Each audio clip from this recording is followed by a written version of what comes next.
We're almost brought up to dislike competitive sport and the ego and that team and we're better than you. And so for me, that's actually quite a struggle to run and to be happy with that.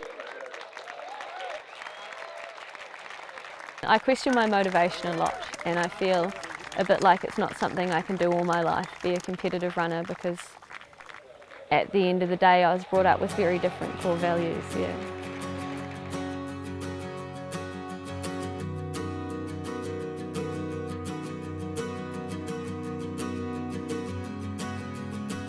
The community I grew up on, Tapuaitahi, existed before my family moved there. My dad started living there as a young man, I think when he finished university, and he was living in the back of an ambulance, I think. And when he was courting my mother, he wanted to bring her back there to his ambulance in Tapuaitahi, and I don't think it flew very well. So they built a house truck, I think, and that was when my sister was a baby. She grew up in the house truck, and then while they were pregnant with me, they built our house. My dad was the sort of person who liked to do everything himself and to work out how to do things, so he basically built the house from scratch with help from other people in the community. I recognised that it wasn't the way a lot of people were living.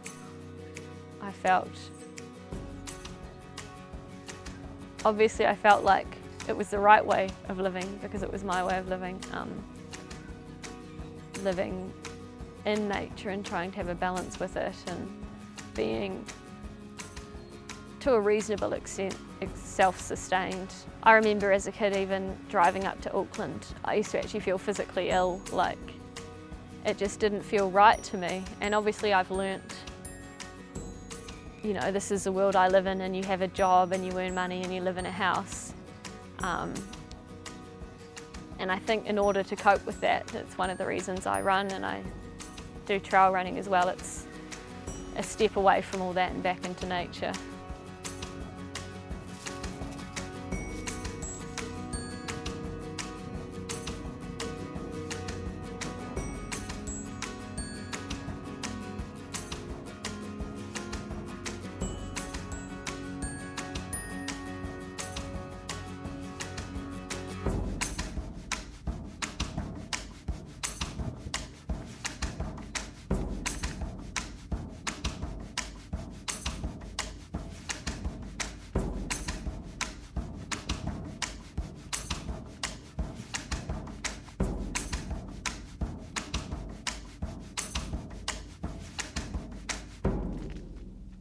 I started running when my dad got diagnosed with brain cancer, and was really good for me during that time and really good for me after he'd died.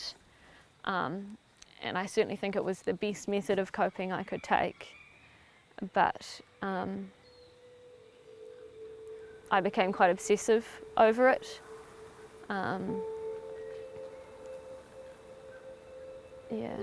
In a way that was not very healthy for me. So in one sense I needed it for that, the emotional release it gave me, or the distraction. It was something I could focus on. Even when he was very sick, I was going running every day, and I think when he died, his funeral was on a Wednesday or a Thursday, and it was on the Saturday that I flew down to the National Mountain Running Champs. Looking back, it's easy to say, you know, it was a time in my life when I didn't have a lot of control, and when the things that for me had always been constants were falling apart. And so it was like, you know, one small positive thing to do. But more than that, I think along the lines of something like anorexia, it was just very much a control thing for me. It was, this is something I'm doing. It became something I needed to do, something I was compelled to do. My initial experience of serious injury with my ITB was something that needed to happen. I was terrible. It was quite early on in my relationship with Christian, and I'm quite amazed he still managed to like me during that, because I started running from a very unhealthy perspective, and I felt terrible not being able to run.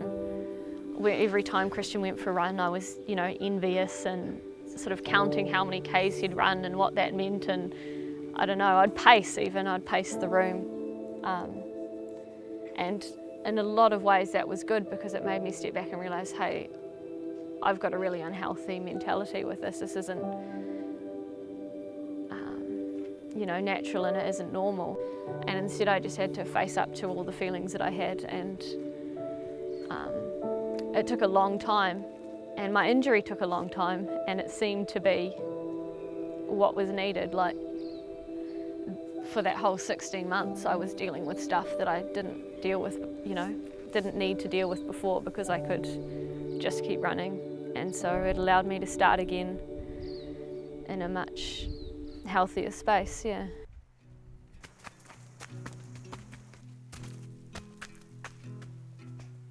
I think I'm very lucky to have a partner who's a runner. Not because we go for all our training runs together, but because we understand sort of the time we each want to take for running and are happy to let each other do that. I just feel so blessed to have someone that I can share that with. Like, sometimes we're in the middle of nowhere and we're surrounded by stinging nettle when we're muddy and wet, and I can know that he's actually loving this too, and it's, when I was young I always loved to do that, and I never found anyone who, I could share it with, and it's great that we both do love it. I enjoy the entire range of running, but I think what inspires me the most, or me and Christian especially, is getting into the mountains because of the sense of perspective it gives you, and I don't know, the achievement you feel there in many ways is much greater. I mean, obviously literally the obstacles are greater, but it's like taking time away from our everyday lives. I'm definitely inspired by my surroundings when I run. I mean, that's why I choose to do the running I do in the bush and in the trails, where you can see and feel and almost feel like you're a part of the environment and the beauty, yeah.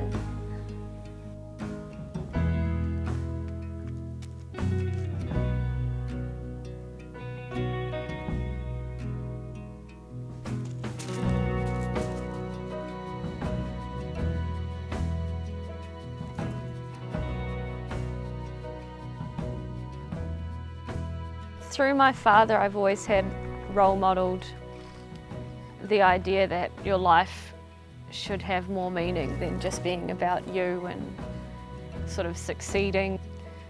I guess I watched him search for a way to be of service of others and to go beyond his own ego, and I watched him try that even whilst he was dying, and so that left a great impression on me. It can also create a lot of conflict living in this world we live in, which is a world I love, but it is a world that values, individual success.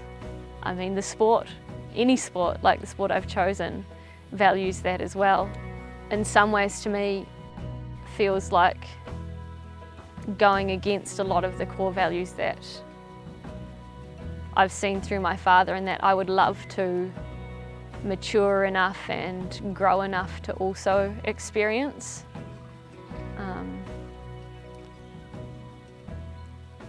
I guess I normally let myself off the hook by saying that I'm young and that I can just enjoy being me, and